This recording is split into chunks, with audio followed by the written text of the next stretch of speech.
only difference in this is that they had to start on the road. And they've been a very good road team all year. They're veterans. They've been around the block a billion times. But my confidence will not be shaken either way. But that's why I sound the way I sound this week. To me, the Warriors are the 2 seed in the Western Conference, not the 7. And I wonder if we could look at this bracket just a little bit differently.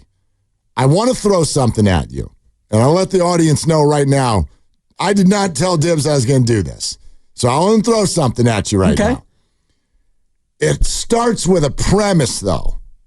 The premise is, especially because Deep Dive Dibs, who has been working hard this week, Deep Dive Dibs has done a lot of historical references. 7 versus a 2. Oh, yeah? And who wins game 1 and when you win game 1 on the road and such. Do you buy this premise that the Golden State Warriors we're watching right now were actually born the first week of February? And that's the team that we're watching right now. Do you buy that as a premise? I'd buy it to the extent that this team is different than the team that went 12-3 and then promptly went, 20-26 or whatever the numbers were. Right. They were amazing early, and then they were really mediocre, and they actually were kind of secretly subpar. No doubt. And then they got Jimmy, and then they became a different team. So to that extent, in your premise, I'll allow it. Okay. I'm like a judge, and the opposition objected, and I said overrule because I want to hear it. I'm very, very excited that you accepted my premise. I am hoping that the majority of you listening, and I want to repeat it because I know it's easy to tune people out when they're talking. Listen to the premise. Are these Warriors, the ones we're watching now, are they actually a team that was born the first week of February?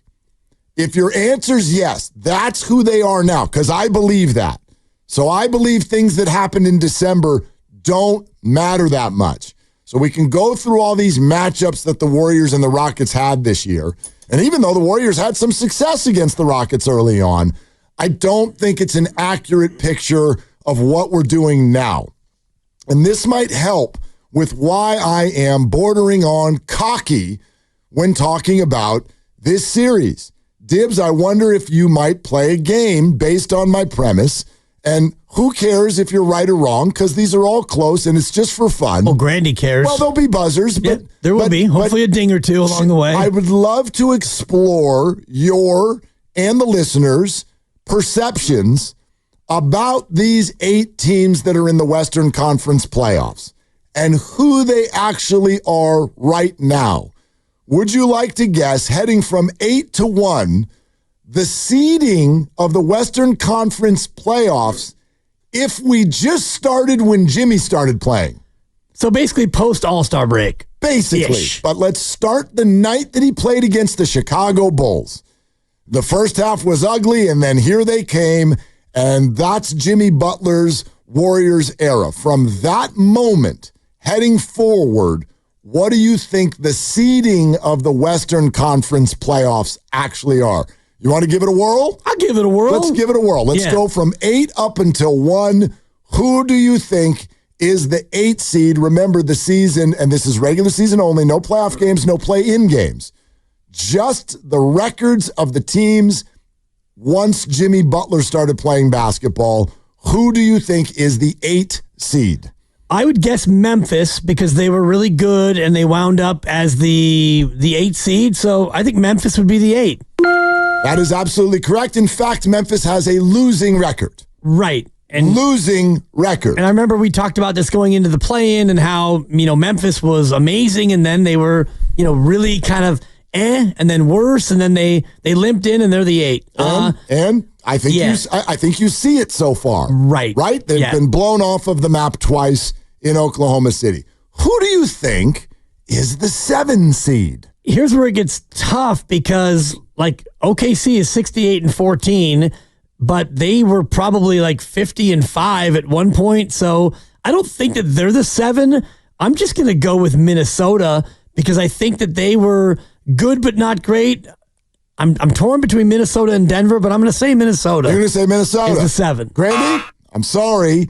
The 7 seed In my reality, the Denver Nuggets. Yeah, I knew it was one of the two. The Denver Nuggets are the 7 seed, and you know damn well I've been telling you for a week and a half now, I think the Clippers are going to win that series, and I still think the Clippers are going to win that series. The Denver Nuggets, they are your 7 seed.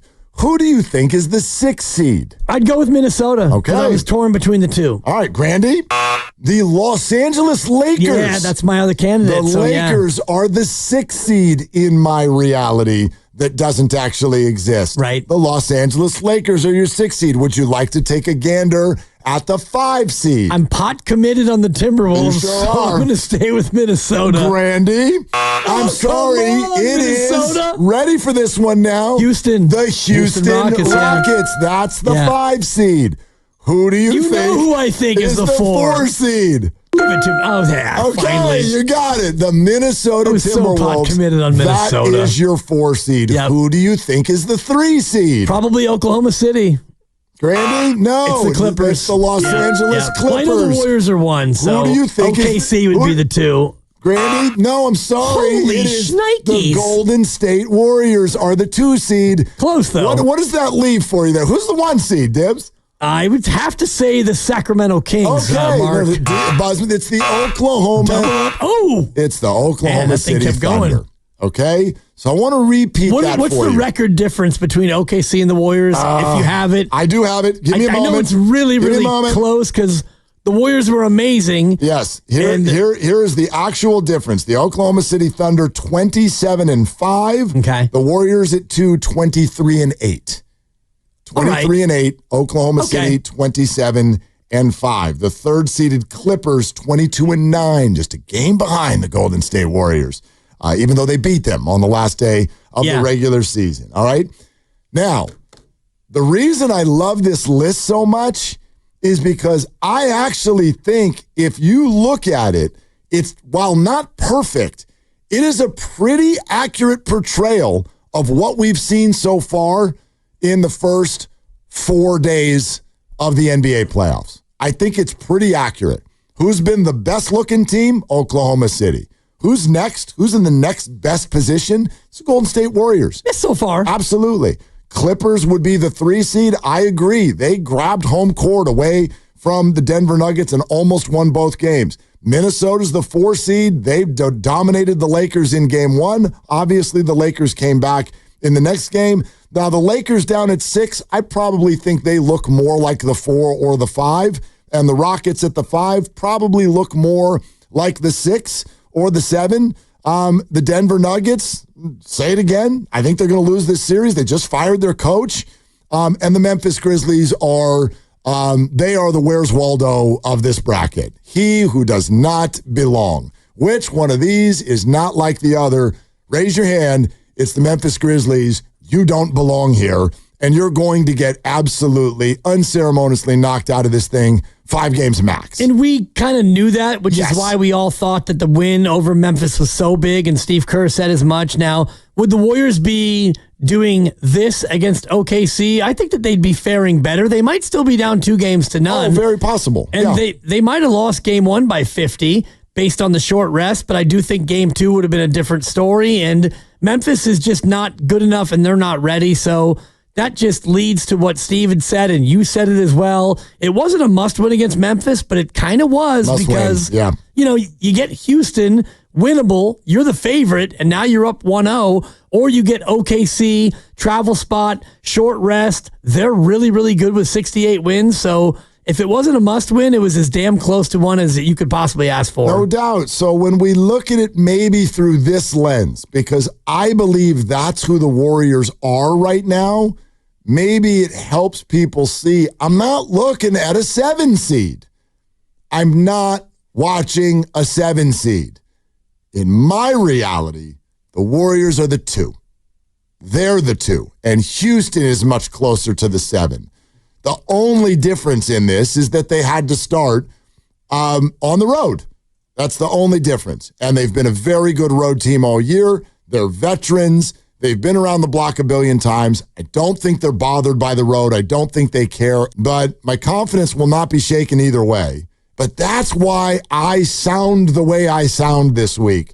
To me, The Warriors are the 2 seed in the Western Conference, not the 7. And that's a good way to look at it as far as what this team has been since Jimmy Butler, and a lot of it is momentum based, and we can look at the games they played when they had Jimmy Butler, and Houston came in and beat the Warriors by 10 in that game, and we can look at why, and for me, the why is multitude. It's one, the Warriors were at the end of a gauntlet, and Memphis shot better than they have in the other 5 games that these two teams have played. And I don't want to harp on the whistle too much, but on that night, there were 29 total fouls called, which is 9 fewer than the norm in an NBA game. And I do think that a more physical game with physicality allowed, I think that favors Houston more than it favors the Warriors because, A, the Warriors are better at the foul line, and B, if you can manhandle the Warriors star, like if you want to manhandle Dylan Brooks,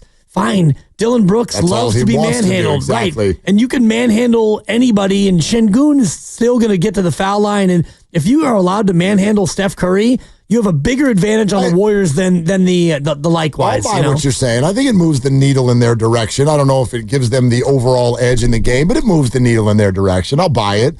What do y'all think? Do you buy my premise that the Warriors are actually the 2 seed? If you think about it through that lens.